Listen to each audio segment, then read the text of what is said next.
On to the really fun stuff. I've got the gimbal on a monopod, so this will give me a bunch of opportunities to extend my shot in different directions. I'm zooming my lens all the way out, wide angle lens. I'm extending the monopod as far as it will go.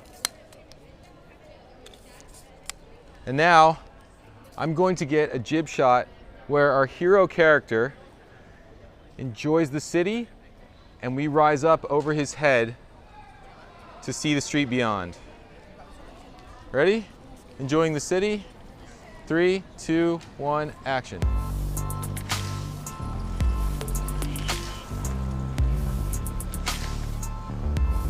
Action.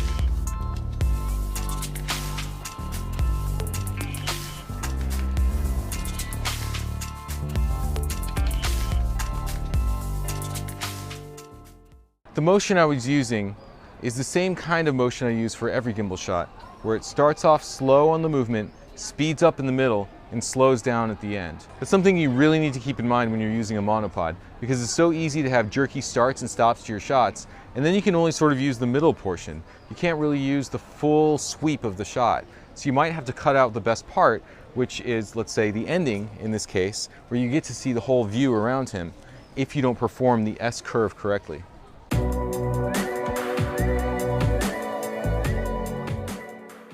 If you don't have a drone with you, but you want to get a drone type of shot, you can simulate a low altitude drone just by rising up your monopod all the way and then walking with it. So again, wide angle lens.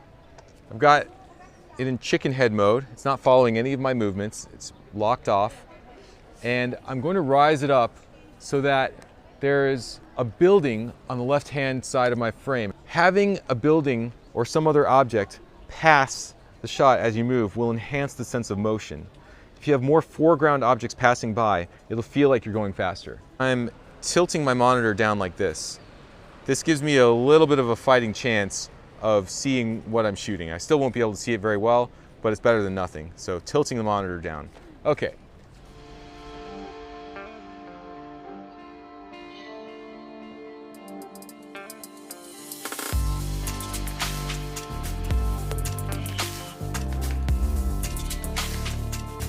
Walk toward me.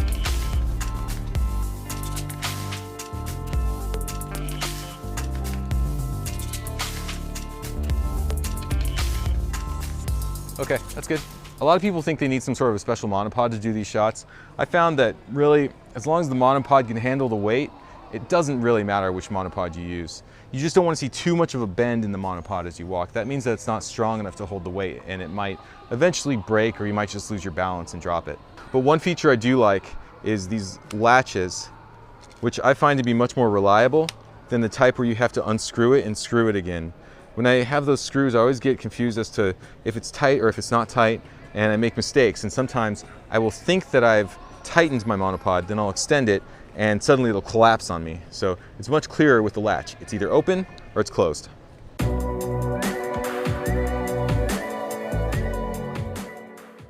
Next, I'm going to show a drone orbit. That's where I extend my monopod up all the way. I center him, and then I walk in a circle around him. This is good for a scene where your character is maybe taking in the view of a city, and you want to be like a bird's eye looking down on them. It would be impossible to fly a drone in this kind of an area because we're under a canopy and there's all sorts of wires all over the place, and I'm pretty sure it's illegal in the first place. This is a much safer and much more controllable way to get that shot. Pan follow mode, it's following the pan, but not the tilt. Pointed down. And I can barely see from here that he is centered in the shot if I extend it all the way.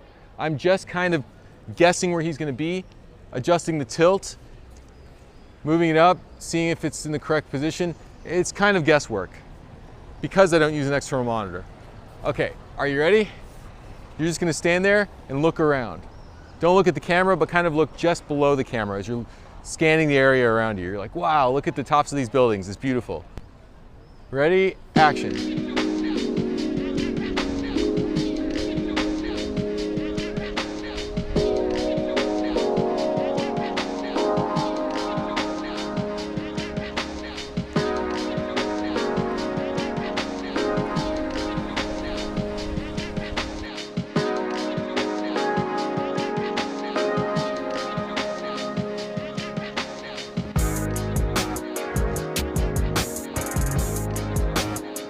that is exhausting.